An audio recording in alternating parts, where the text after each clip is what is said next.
In the adrenaline-fueled world of Formula One, a rivalry emerged that shook the very foundations of racing. On one side, a 7-time world champion and master of the track. On the other, the youngest ever Grand Prix winner, determined to dethrone the king. Fans braced themselves for a fierce rivalry, but what unfolded during that season was beyond everyone's expectations. From a decisive victory in Abu Dhabi that overturned years of Mercedes' reign, Max Verstappen, for the first time ever, champion of the world! To their wheel-to-wheel duels in Silverstone and Monza, the season was a spectacle of razor-thin finishes and intense confrontations, turning each race into a shocking chapter in F1's saga. This epic saga stars Lewis Hamilton and Max Verstappen, two drivers as different as a classic English breakfast and a Dutch stroopwafel. One's a hearty start to the day, the other a sweet treat with your mid-morning coffee. Lewis Hamilton. That chap from Stevenage didn't just climb the F1 ladder, he zoomed through the ranks like a comet, leaving a trail of broken records in his wake.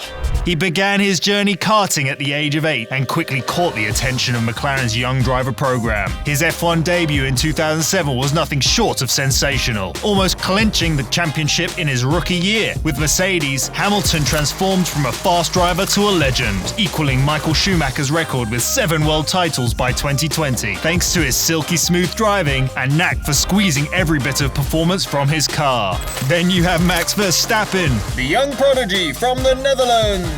Max made a grand entrance into F1 with Toro Rosso at just 17, making everyone else's teenage achievements look, well, as impressive as a rain dance in a monsoon. His aggressive, no-holds-barred racing style quickly became his trademark. In 2016, he stepped up to Red Bull Racing, where he began to really flex his racing muscles, combining his raw pace with a growing tactical acumen, like a chess master who happens to drive at breakneck speeds. As 2020 wrapped up, the stage was set for an electrifying showdown. Lewis, the suave, experienced champion, was gunning for a record-breaking 8th title, his trophy room already needing an extension. Max, the younger challenger, was more than ready to shake things up and go for his first championship win, eager to crash the Hamilton party. Their rivalry was like a clash of two different racing philosophies. Hamilton's style was about precision and grace, like a perfectly choreographed ballet at 200 miles per hour. Verstappen, on the other hand, was all about audacity and daring. Like a daredevil on wheels. Always pushing the limits, probably even when pushing his supermarket trolley. As the 2021 Formula One season roared into life, Hamilton and Verstappen turned the Bahrain Grand Prix into a chess match at breakneck speed, with more moves than a royal ballroom dance. Verstappen, in his Red Bull, was like a shark smelling blood, relentlessly chasing Hamilton. The race's climax was more nail-biting than a suspense novel. Verstappen made a daring move to overtake Hamilton, but had to hand back the lead for overtaking off the track, leaving fans as divided as opinions on Marmite. Hamilton clinched the win, but Verstappen made it clear he wasn't just there to add numbers on the grid. Imola then threw in the unpredictability of a British summer, adding rain to the mix. Verstappen didn't waste a second showing his intent, storming past Hamilton and setting the stage for a season where each race was more gripping than a mystery novel. The race saw Hamilton make a rare mistake, skidding off into the gravel, but like a true champion, he clawed his way back to a second-place finish behind Verstappen. Next up, Spain. The circuit de Barcelona-Catalunya, a track as familiar to the drivers as a Londoner is with rain, witnessed another strategic battle between the two. Verstappen seized the lead early, like a squirrel grabbing the first nut of autumn, but Hamilton, in a strategic masterstroke involving a risky second pit stop, hunted down the Dutchman like Sherlock Holmes on the trail of a clue. In a thrilling chase, Hamilton showcased his tactical acumen, overtaking Verstappen in the closing laps. It was a race that combined raw speed with cutthroat strategy and just a pinch of British cunning. As the season sped into its middle chapters, the tension was heating up like a kettle about to whistle! The clash between Hamilton and Verstappen was like a scene from an action movie, just without the popcorn and with more carbon fiber flying around. In a brilliant move, Verstappen undercut Hamilton's Mercedes, snatching victory and stamping his authority as a title contender. It was a performance that had the calculative precision of a Dutch clockmaker, setting the tone for an even more dramatic showdown. Then came Silverstone, steeped in history and drama like a good British novel. It was Hamilton's homecoming, but Verstappen wasn't in the mood for polite like guest manners. On the very first lap, their rivalry escalated from simmering tension to boiling point. As they approached the high-speed Copse corner, Hamilton made a move on the inside. Verstappen, holding his line, was sent spinning into the barriers after contact with Hamilton's car. The crash was like a scene from an action movie. Verstappen's car suffered a 51G impact, a number that's high enough to make anyone's eyes water. The Dutchman was thankfully unharmed, but his car was not so lucky, ending his race prematurely. The incident brought out the red flags and paused the race, providing a moment of reflection and a flurry of controversy. Hamilton was handed a 10-second penalty for the collision, a decision that stirred as much debate as a controversial call in a football match. Despite the setback, Hamilton, in a display of resilience and skill, fought back through the field. In a dramatic climax, he overtook Charles Leclerc's Ferrari to claim a victory that was as sweet as it was disputed. The aftermath of Silverstone was a British tabloid frenzy. Verstappen and Red Bull were vocal in their criticism of Hamilton's move and the penalty's leniency. Hamilton, on the other hand, stood by his actions, stirring the pot and adding a new layer of drama to the season. The stage was set for a second half of the season that promised even more thrills, spills, and heart-stopping racing.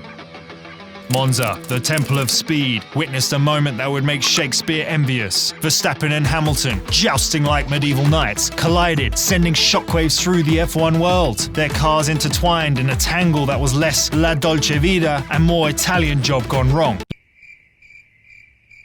leading to a blame more intense than a family game night dispute. Verstappen, starting at the front, and Hamilton, battling from the middle, were ready to go at it. But at the first chicane, the inevitable happened. When Verstappen attempted to overtake, Hamilton held his ground, and physics did the rest. The Red Bull car, in a gravity-defying moment, ended up atop Hamilton's Mercedes, in a scene more fitting for a Hollywood stunt show. Both drivers emerged unscathed, but their cars were not so lucky, leading to a double retirement that sent shockwaves through the F1 world. The aftermath was a classic blame game, with each team pointing fingers and fans across the world taking sides. Verstappen received a 3-place grid penalty for the next race, a decision that fueled endless debate and added another layer of intensity to their rivalry. Moving to the USA Grand Prix, the strategic battle was akin to a game of 3D chess at 200 miles per hour, with tyre strategies more complex than a Sunday roast recipe. The race was less about wheel-to-wheel action and more about mind games, with a finish line as tight as a drum. Verstappen, leading for most of the race, faced a relentless Hamilton, who, in typical fashion, chipped away at their gap with surgical precision. The strategic element came to the fore when tyre strategies played out. Red Bull opting for an aggressive two-stop strategy while Mercedes stretched their tyre life, hoping to catch the Red Bull in the final laps. Verstappen's victory by a mere 1.3 seconds was a testament to his defensive driving and Red Bull's strategic gamble.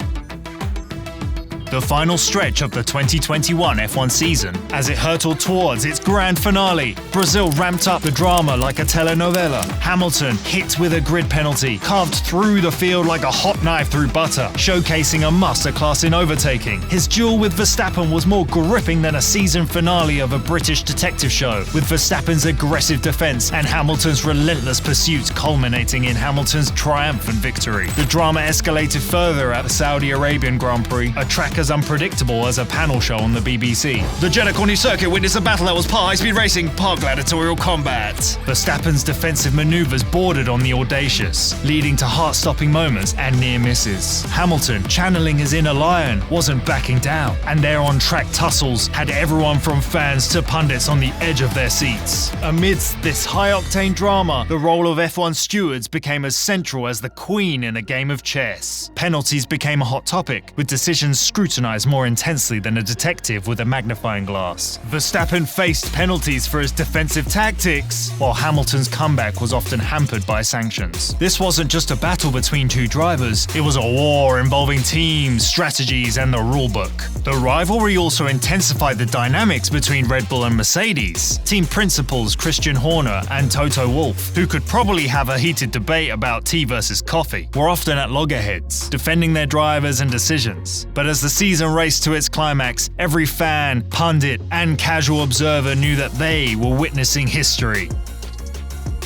Finally, the stage was set at the Yas Marina circuit, with Lewis Hamilton and Max Verstappen tied in points, a scriptwriter's dream scenario. From the start, Hamilton, with the finesse of a seasoned performer, leapt ahead, seizing the lead. The race paced like a suspense novel, with each lap adding to the tension. Verstappen, in hot pursuit, kept the pressure high, but Hamilton seemed poised for victory. Then came the twist no one saw coming. A late safety car, triggered by Nicholas Latifi's crash. This twist was as unexpected as finding a tea bag in an espresso cup. The safety car bunched up the field, erasing Hamilton's hard-earned lead. Verstappen, seizing the opportunity, dived into the pits for fresh tyres. A move as cunning as a fox in a henhouse. The stage was set for a final lap showdown. As the safety car peeled away, Verstappen, on fresher tyres, was a predator ready to pounce. In a heart-stopping moment, he made his move, overtaking Hamilton in a maneuver that had fans leaping from their seats. Verstappen crossed the finish line, clinching his maiden championship, a fairy tale ending for the Dutchman. The reactions were as varied as British weather: jubilation in the Red Bull camp,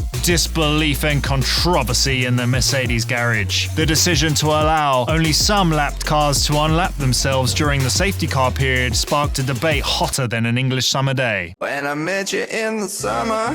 Which isn't saying much, but you get the point. This wasn't just another chapter in F1 history. It was a saga that had everything: speed, strategy, controversy, and a finale that would leave even the best scriptwriters in awe.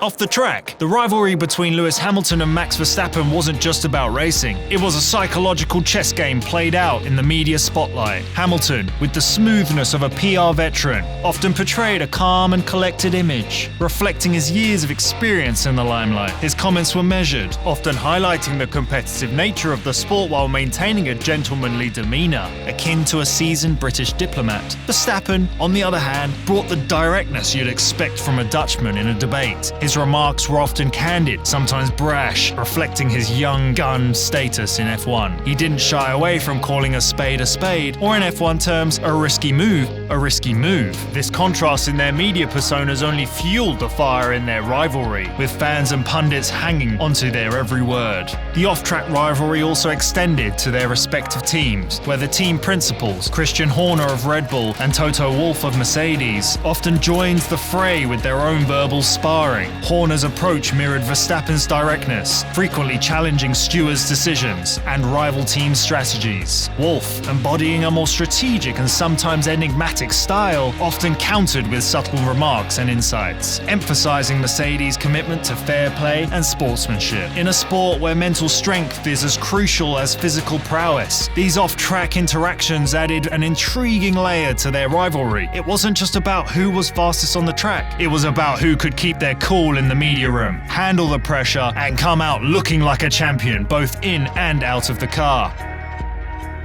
As the dust settles on this epic F1 saga, we've witnessed more than just races. We've seen a clash of titans, each leaving an indelible mark on the sport. From breathtaking duels on track to psychological battles off it, their rivalry has redefined the essence of racing. What was your favourite moment in this legendary rivalry? And how do you think it will shape the future of F1? Share your thoughts in the comments.